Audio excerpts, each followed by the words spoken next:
Telangana cabinet కీలక నిర్ణయాలు తీసుకుంది. గ్రామాల్లోని జనవనరులను కాపాడేందుకు 111 జీవోను ఎత్తివేయాలని నిర్ణయించారు. 84 గ్రామాలకు మేలు చేకూరేందుకు జీవో 111 ఎత్తివేస్తున్నట్లు కేబినెట్ ప్రకటించింది. అంతేకాకుండా హుస్సేన్ సాగర్, గండిపేట, హిమాయత్ సాగర్ను కాళేశ్వరంతో లింక్ చేస్తామని మంత్రి హరీష్ రావు తెలిపారు. కుల వృత్తులను బలోపేతం చేసేందుకు కేబినెట్ సబ్ కమిటీ వేలను కూడా మంత్రివర్గం నిర్ణయించింది. దీనిపై పూర్తి అప్డేట్స్ మా ప్రతినిధి హరీష్ అందిస్తారు. హరీష్, చెప్పండి. ఏదైతే తెలంగాణ సచివాలయంలో ఈ రోజు జరిగిన కేబినెట్ భేటీ సమావేశం దాదాపు 3 గంటల పాటు సమావేశం జరిగింది. ఈ సమావేశంలో పలు కీలక నిర్ణయాలపైన కూడా చర్చించి నిర్ణయం తీసుకున్నట్టుగా తెలుస్తుంది. ప్రధానంగా రోజు ఏదైతే 111 జీవో ఎత్తివేస్తూ కూడా పలు కీలక నిర్ణయం అయితే రాష్ట్ర ప్రభుత్వం తీసుకుందని చెప్పొచ్చు. ప్రధానంగా దీనికి సంబంధించి 84 గ్రామాలకు మేలు చేసే విధంగా కూడా ఈ 111 జీవోను ఎత్తివేశారు. అయితే దీనికి సంబంధించి ఆ గ్రామాలకు ఏదైతే హెచ్ఎండిఏకి సంబంధించిన భూములకు సంబంధించి ఏవైతే రూల్స్ ఉంటాయో అదే 111 జీవోలు 84 గ్రామాలకు ఇప్పటి నుంచి కూడా అవే రూల్స్ వర్తిస్తాయని కూడా కేబినెట్ నిర్ణయం తీసుకుంది. అలాగే కుల వృత్తులను ప్రోత్సహించే విధంగా వారిని బలోపేతం చేసే విధంగా కూడా కేబినెట్ నిర్ణయం తీసుకుందని చెప్పారు. ప్రధానంగా కుల వృత్తులకు సంబంధించి లబ్ధిదారులకు 1 లక్ష రూపాయల ఆర్థిక సాయాన్ని అందించే విధంగా కూడా కేబినెట్ నిర్ణయం తీసుకుంది. దీనికి సంబంధించి కూడా ఒక సబ్ కమిటీ ఏర్పాటు చేసింది. మంత్రి గంగుల కమలాకర్ నేతృత్వంలో కూడా కమిటీ ఏర్పాటు దీనికి సంబంధించిన విధివిధానాలు ఖరారు చేయాలని చెప్పేసి కూడా కేబినెట్ నిర్ణయించింది. దీనికి సంబంధించి అంటే గోదావరి మరిన్ని విషయాలు చూస్తే గోదావరి కృష్ణ మంజీర నది నుంచి కూడా హైదరాబాద్ కి ఉస్మాన్ సాగర్ అలాగే గండిపేట చెరువులకు లింక్ చేస్తూ కూడా లింక్ లైన్ చేయాలని కూడా నిర్ణయం తీసుకుంది. అలాగే హుస్సేన్ సాగర్ ను గోదావరి నీటితో అనుసంధానం చేస్తూ చర్యలు చేపట్టేందుకు కూడా కేబినెట్ నిర్ణయం తీసుకున్నారని చెప్పొచ్చు. అలాగే కాళేశ్వరం జలాలతో పాటు హిమాయత్ సాగర్, గండిపేట అనుసంధానానికి కేబినెట్ నిర్ణయం ఆమోదం తెలిపిందని చెప్పొచ్చు. ప్రధానంగా ఏదైతే రాష్ట్ర వ్యాప్తంగా ఉన్న డిఎంహెచ్ఓల పోస్టులకు సంబంధించి 30 మంది డిఎంహెచ్ఓలకు సంబంధించి నియామక ఉత్తర్వులు భర్తీ చేసే విధంగా కూడా నిర్ణయం తీసుకుని అలాగే హైదరాబాద్ సంబంధించి 6 జోన్లకు ప్రత్యేకంగా 6 డిఎంహెచ్ఓలను నియమిస్తూ కూడా కేబినెట్ నిర్ణయం తీసుకుందని చెప్పవచ్చు. అలాగే 40 మండల ఏదైతే తెలంగాణ రాష్ట్రంలో ఏర్పడిన తర్వాత 40 కొత్త మండలాలు ఏర్పడాయి. మండలాలకు సంబంధించి ప్రాథమిక హెల్త్ కేర్ సెంటర్లకు సంబంధించి ఏర్పాటుకు కూడా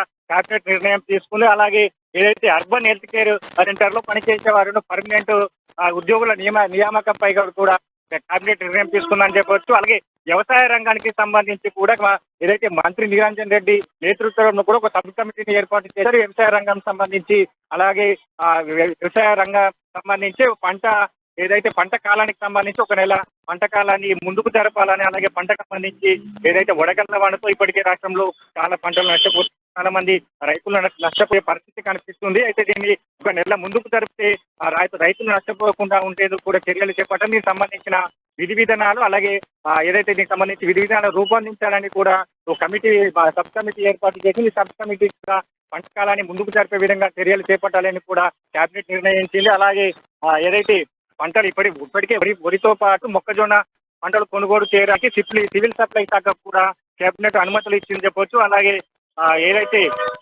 విఆర్ఏలకు సంబంధించి సుదీర్ఘకాలంగా కూడా విఆర్ఏలకు సంబంధించి పోరు చేస్తున్నారు. విఆర్ఏలను పర్మినెంట్ చేయాలని వారు రెగ్యులరైజ్ చేయాలని కోరుతూ కూడా రాష్ట్ర వ్యాప్తంగా ఆందోళన చేపట్టిన పరిస్థితులు కనిపిస్తున్నాయి. ఇప్పటికీ విఆర్ఏలు పలుమార్లు మంత్రి కేటీఆర్ తో కూడా భేటీ అయిన పరిస్థితి కనిపిస్తే వారందరికీ కూడా దశాబ్ది ఉత్సవాల పరంగా వాళ్ళకు తీపి కబురు చెప్పిందని చెప్పవచ్చు. వారికి అందరినీ రెగ్యులరైజ్ చేస్తూ కూడా కేబినెట్ నిర్ణయించింది. దీనికి సంబంధించి విధి విధానాలు కూడా త్వరలో ఖరారు చేయనట్లుగా తెలుస్తుంది. అయితే సిఎస్పిఎస్ కి సంబంధించి పేపర్ లీకేజ్ వ్యవహారంలో అయితే రాష్ట్ర వ్యాప్తంగా దుమారం రేగుతుంది. దీనికి సంబంధించి ఉద్యోగుల నిర్లక్ష్యం వల్లనే కూడా ఈ పేపర్ లీకేజ్ వ్యవహారం సిఎస్పిఎస్సిలో ఏదైతే సెక్రటరీ పిఏకి సంబంధించి వారు ఉద్యోగ ఏదైతే భద్రతా పరమైన లోపంతో ఈ పేపర్ లీకేజ్ పాల్పడారని చెప్పేసి కూడా కొన్ని ప్రతిపక్షాలు కూడా ఎత్తి చూపిన పరిస్థితులు కనిపిస్తున్నాయి. దీంట్లో భాగంగా టీఎస్పీఎస్సీకి సంబంధించి 10 పోస్టులను కూడా మంజూరు చేస్తూ నిర్ణయం తీసుకుందాలంటే అలాగే జర్నలిస్టుల సంక్షేమం కోసం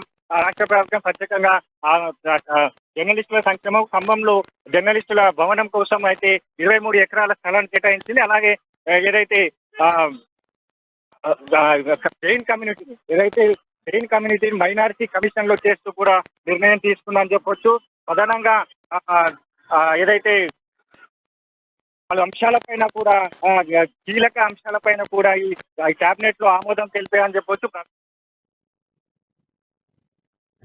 థ్యాంక్స్ ఫర్ అప్డేట్స్ హరీష్.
お、一時や、おい。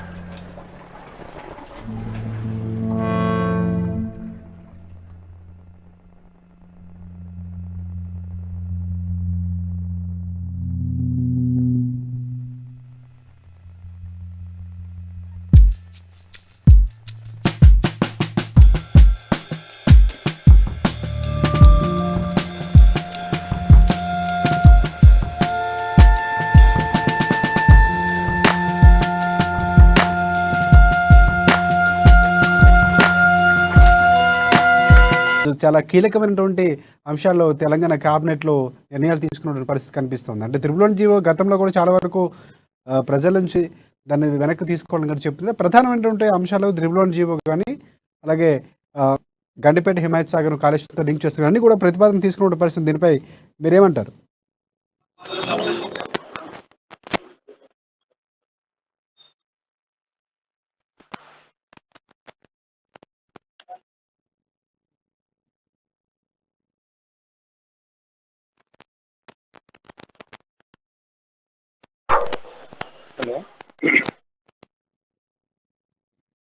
ఈరోజు తెలంగాణ క్యాబినెట్లో మనకి చాలా కీలకమైనటువంటి జీవో త్రిపుల్ జీవోకి సంబంధించినటువంటి నిర్ణయం కూడా తీసుకున్నటువంటి పరిస్థితి కనిపిస్తుంది. దానికి వెనక్కి తీసుకుంటూ ఈరోజు జలవనరులు గ్రామాల్లో ఉన్నటువంటి జలవనరులు కాపాడేందుకు త్రిపుల్ జీవోని ఎత్తివేస్తున్నామని కూడా కీలక నిర్ణయం తీసుకున్నారు. అలాగే విఆర్ఎల్కి సంబంధించినటువంటి రెగ్యులర్ చేస్తూ చాలా కీలకమైనటువంటి అంశాలు తీసుకున్నారు. దానిపై మీరేమంటారు?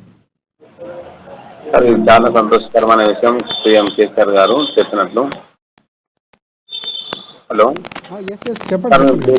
నేను చేసింది సార్, మేము సార్ కేసీఆర్ గారు ముఖ్యమంత్రి గారు తెలియజేసినారు. మాకేమిటంటే దళితులు మళ్ళా ఎస్సీ ఎస్టీ బీసీ వాళ్ళు ఎక్కువ ఉన్నారని మా యొక్క కష్టాలు తెలుసుకొని చేసినటువంటి సీఎం గారికి కృతజ్ఞతలు. ఇక చెప్పండి. థ్యాంక్స్ ఫర్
చేస్తామని చెప్పింది. త్వరలోనే విధి విధానాలు ప్రకటిస్తామని కూడా హరీష్ రావు చెప్పినటువంటి పరిస్థితి కూడా కనిపిస్తుంది. దీనిపై స్పందన తెలియజేయడానికి తెలంగాణ వీఆర్ఏల మండల అధ్యక్షుడు మనతో పాటు ఫోన్ లైన్లో ఉన్నారు. ఎస్ సార్, సంతోష్ గారు చెప్పండి, మీరు ఎలా ఫీల్ అవుతున్నారు? అంటే వీఆర్ఏలో గతంలో చాలా ధర్నా చేసినటువంటి పరిస్థితి కూడా ఉంది. మిమ్మల్ని రెగ్యులర్ చేస్తూ ఒక క్యాబినెట్లో కీలక నిర్ణయం తీసుకున్నారు. హలో, చెప్పండి సంతోష్ గారు. వాయిస్ వినవస్తలేదు సార్. కరెక్ట్. ఎస్, మీ వాయిస్ వినిపిస్తుంది, క్లియర్గా ఉంది, మీరు చెప్పండి.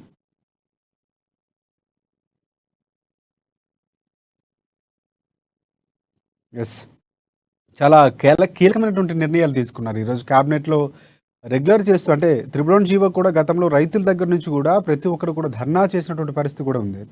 బట్ అలాగే వీఆర్ఏలకు సంబంధించినటువంటి గొప్ప నిర్ణయం కూడా క్యాబినెట్లో తీసుకున్నారు. అంటే చాలా రోజుల నుంచి ప్రజల నుంచి ఉన్నటువంటి వినతులు లేకపోతే వారి యొక్క అభ్యర్థులన్నీ కూడా దృష్టిలో పెట్టుకుని ఈరోజు నిర్ణయాలు తీసుకున్నట్టు కూడా మనకు తెలుస్తుంది. అలాగే పిహెచ్సిలు మంజూరు చేస్తామని చెప్పారు. టీఎస్పీఎస్సీని బలోపేతం చేసేందుకు కొత్తగా 10 పోస్టులు కూడా మంజూరు చేస్తున్నట్లు ఒక కీలకమైనటువంటి నిర్ణయాలు ఈరోజు మనకి జరిగినటువంటి తెలంగాణ క్యాబినెట్లో నిర్ణయాలు తీసుకున్నట్లు తెలుస్తుంది. దీన్ని ప్రధానంగా మంత్రి హరీష్ రావు వెల్లడించారు. ఎస్ సంతోష్ గారు, ఈరోజు వీఆర్ఏలు రెగ్యులేట్ చేస్తూ ఒక గొప్ప నిర్ణయం తీసుకున్నారు తెలంగాణ క్యాబినెట్లో, దానిపై మీ స్పందన ఏంటి?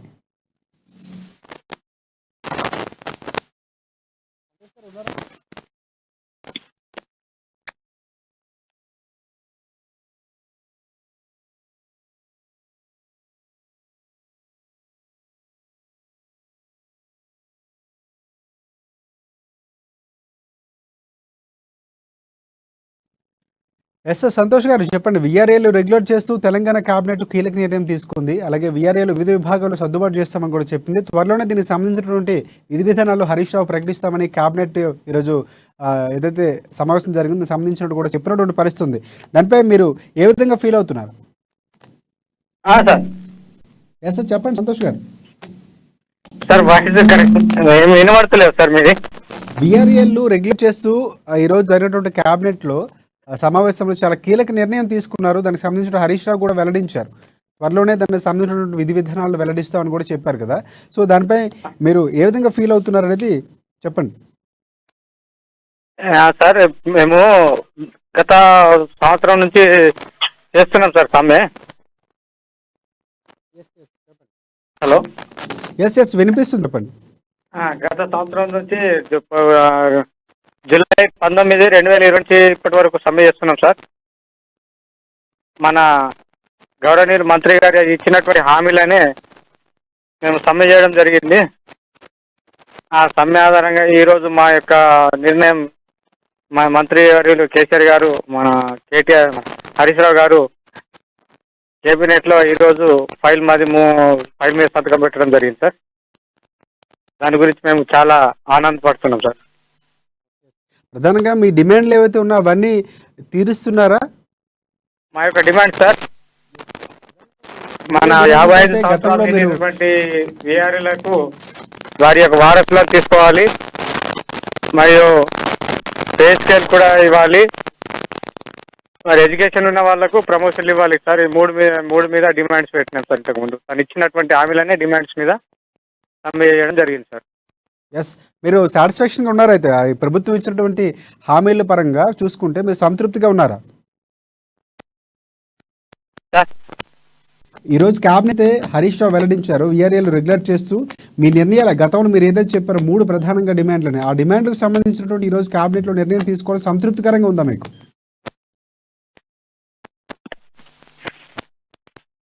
ఒక్క వాయిస్ కరెక్ట్ వినొస్తలేదు సార్ నాకు. ఓకే రైట్, థ్యాంక్స్ ఫర్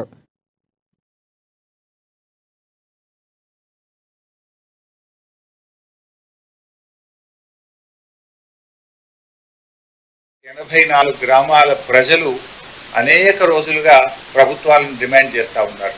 ఇవాళ హైదరాబాద్ చుట్టూ అన్ని గ్రామాలు చక్కగా అభివృద్ధి పథంలో దూసుకుపోతా ఉంటే మరి మేము 111 పరిధిలో ఉన్నట్టు పెట్టడం వల్ల మా గ్రామాల అభివృద్ధికి దూరంగా ఉన్నాయని వారు ఎంతో కాలంగా డిమాండ్ చేస్తూ ఉన్నారు.